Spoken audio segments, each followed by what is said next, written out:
اكيد اخر مرة علمت على عيالك كانت قبل الحرب العالمية الثانية.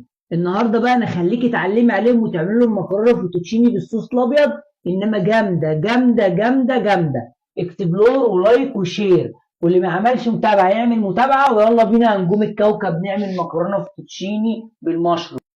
بصوا عشان تبقوا فاهمين، في اول الفيديو المشروم ده بيتقشر، ما بيتعملش كده. اول حاجة هنجيب مية بتغلي مع رشة ملح وزيت، وهنزل بالمكرونة واسلقها.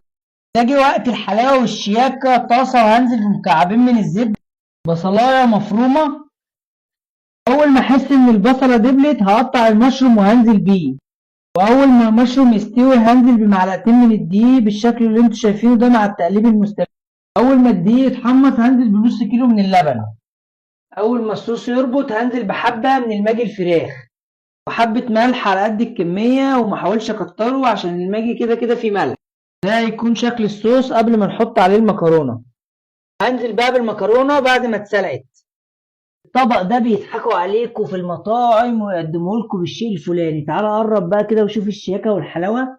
اكتب لور كتير ولايك كتير، وما تنسوش مشاركة للفيديو يا نجوم الكوكب يا جامدين.